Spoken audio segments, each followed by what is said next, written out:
from the transmission of light, we have Tian Tong Ru Jing. So, the 50th patriarch was priest Tian Tong Ru Jing. He studied with Zuido.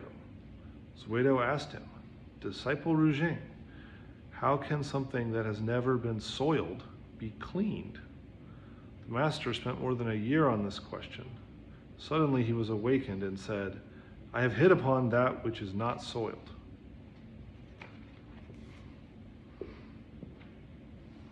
What I love about this koan is that they don't tell you what it is. Right? So the teacher says, how can you clean that which has not been soiled? How can you clean that which is not dirty? And the student says, I figured it out. And that's the end. I could just get up and walk out now. That might be better. We'll find out. So one of the fundamental teachings of Zen is that you already have it. Right? When we bow to the Buddha, we bow to our own enlightened nature. Something you already possess. And it's not like well, you possess it, but we're gonna work on it a little bit, right? It's not like, it's not like a garage find rusted out vintage car, and after we work on it a whole bunch, then it'll be awesome. Right? It's perfect and complete, lacking nothing now. And why is that true? That's true because there's literally nowhere else. How can you be anything other than perfect and complete, lacking nothing right now? It's like, well, but I want to improve on this. I want to improve on that. I want to, work on my experience of this issue and engage in personal growth and change that way. And, I want to stop smoking and start eating right and lose 5 pounds, right? Then I'll cross the finish line, right? And fair enough, right, to have goals. Because we do have bodies and we do have forms and we do live in the world. And so on some level, we want to address that. I mean, there's also koans that say things like, if you finish the meal, wash your bowls. But then washing the bowls is perfect and complete, lacking nothing in that moment.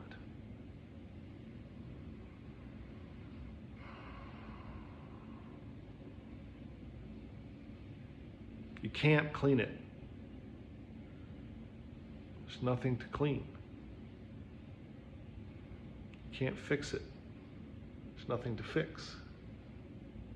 Because it is pervasive everywhere,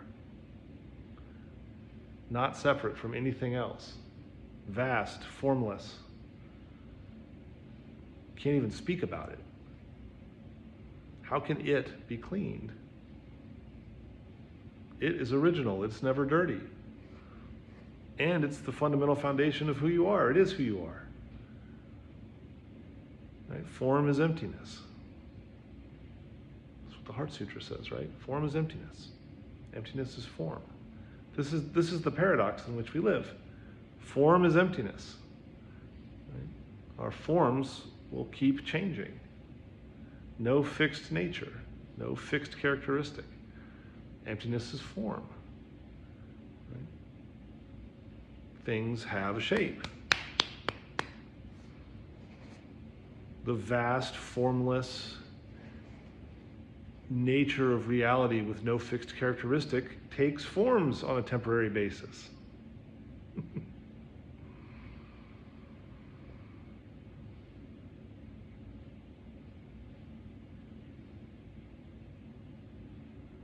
And that is a separate path. Living into that is a separate path, a new path.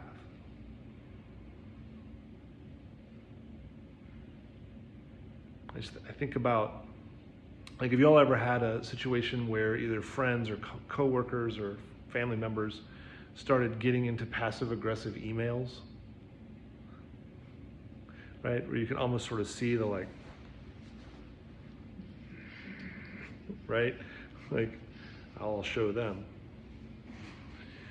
Like, what is that?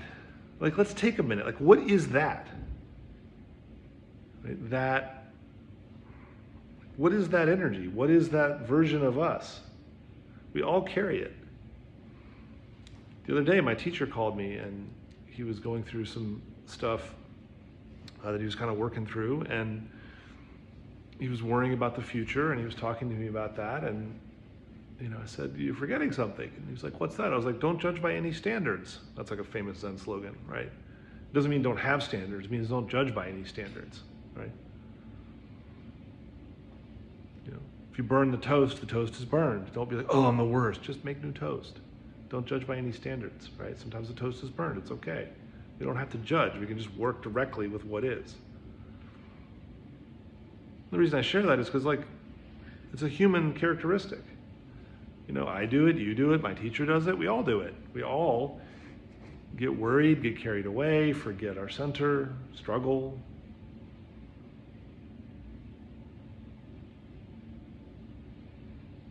And so we come back. What is that thing that does not need to be cleaned? It's radical. I shouldn't spend all my meditation time trying to fix all my problems, fix all the things that are wrong with me, all my neuroses. If I just sit, probably first decade, right? I was like, I'm just gonna fix all this crap. I'm the worst. And that's okay, right? There's a component of that that's, bodhicitta, the part of ourselves that is inspired toward enlightenment, right? That's part of what it means to be human is, that we notice things and we want to work on them, and that impulse is valid. It's good, right? We come to our practice and we're like, okay, nobody comes to Zen because everything went well, and so there's going to be some baggage, and so you can start out. Well, got this room, it's hoarded. I got this room in the house of my being that's hoarded with a bunch of stuff I don't need to get rid of. I need to sort it out, keep the things, throw away, donate, trash, keep. I need to make the 3 piles, work through it all. Right? That's a thing that happens. And that isn't enlightenment. That isn't the core purpose of spiritual practice. The core purpose of spiritual practice is not for you to fix anything or for you to become anything. You already are that. It's for you to realize that and then learn how to keep coming back to it. Get more adept at when you forget, right? Sanskrit word for mindfulness is better translated as remembering. Right? Which is, I love that. It's way better than mindfulness. Mindfulness is like, oh, I have to be mindful. Remembering is like, oh my God, I was such an idiot, and then I remembered to not be. I don't know about you, but that's what it feels like to me, is that, I'll charge off down some unconscious path and then go, oh, right.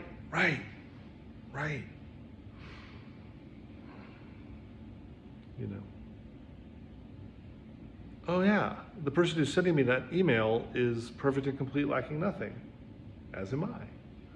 We both are. And they have within them all of the karmic causes and conditions that caused the reaction that came up into reality to come up. And I carry into that interaction all my karmic causes and conditions and reactions, and then our karma can play, usually to the tune of more suffering. Or, you have to realize that you're going to inevitably and almost always have to be willing to lose the fight. Doesn't mean have no boundaries. It doesn't mean tolerate abuse. It doesn't mean be unsafe, right? What I mean is, you don't have to convince anyone else to do anything. You don't have to get anyone else to agree with you. You can just accept. Accept people exactly where they are. Accept yourself exactly where you are, and then you make decisions. If the decision then is I need to draw a boundary, or I need to tell that person to stop emailing me, in that example, right? Whatever the decision is, we're going to be skillful. The point of this is we become free to be skillful instead of trying to manipulate all the conditions of our life until we have everything just perfect so we don't suffer. That's why the first noble truth is that in life there is suffering. Right? People think Buddhism is fatalistic because it says all life has suffering in it. It's not fatalistic, it's just true. Find me, if it weren't true, then the most successful people would be the happiest. right? Like successful in quotes, right? Like, why is it that I saw a thing today that, Matthew Perry, the famous actor from Friends, passed away about a year ago, and there were all these arrests, and apparently there was a big drug ring around him, and people were taking advantage of his wealth, and he was using drugs, and he overdosed and died. Well, wait, but how is that possible? He can fulfill all his desires whenever he wants. Isn't that the point? If I can just get everything just right, then...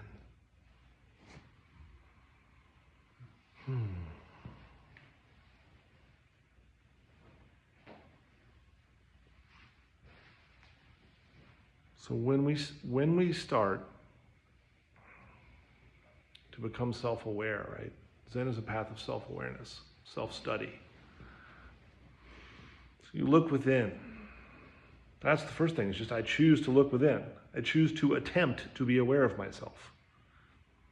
I meditate. What happens when I do that is I start to become more regulated. I start to get choices about what I might want to do. And I start to become less judgmental toward myself and others.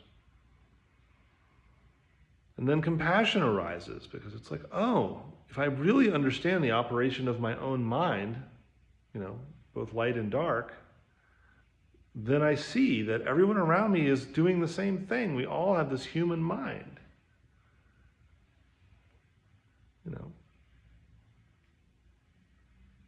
It doesn't mean that if you find yourself in a room with a serial killer that you stay in the room, right? It just means that we all are laboring under the same set of conditions, which is our own unique set of causes and conditions. And since I'm not a fixed self, and the person in front of me is not a fixed self, how can I assign them any fixed characteristics? How can they be anything other than clean?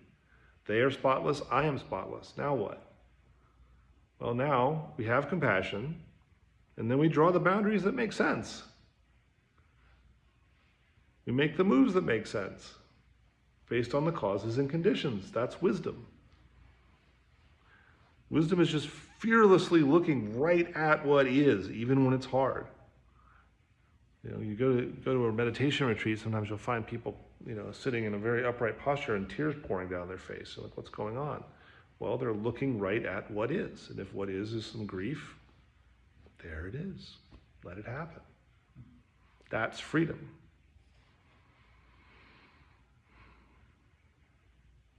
When we avoid suffering, it's like if we start to contract our ability to feel negative emotion, then what happens is positive emotion starts to get drawn in too, and we can't, now we're just numb.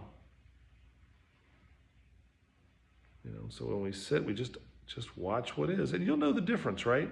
Some thoughts are about your grocery list. Some thoughts are, something in your shadow that's been disturbing you for years, and you need to spend some time with it and say, what are you really? Study the self. What is this? What is this? Why do I keep feeling this way? What are the mechanics of this pattern that I have? Because the part of you that looks at it is brilliant. That's brilliant wisdom. The part of you that watches the pattern isn't the pattern. And when we look within, that's how we become free. And that liberates everyone else at the same time. Buddha said that when he was enlightened. He said, I and all beings are simultaneously enlightened. Why? Because if I am awake, then when I look at you, I see the awake version of you. I am not soiled, you are not soiled. Now what are we going to do together? And the answer to that question depends on conditions. So what I want you to take away, right, is that you have access to that all the time. You can be in the middle of a downward shame spiral in the grocery store, and you can just go, You can be in the middle of terror, worry, and fear about the future and go, wait, the future doesn't exist. What's going on? Come into the present moment. Okay. And then you'll know what to do. And of course, last thing I'll say, there's a tricky hiding spot that people use, which is you can also hide in the present moment, right? Like, we might not get tomorrow, let's party tonight. you know, no consequences, do whatever I want. It's like, well, part of what we take into account is karma, right? I am creating tomorrow today. So cause and effect is real, which means that the things that I do, that's what the precepts are about, right? The things that I do create karma going into the future. If I want to have a good future, then I should attempt to do healthy things now.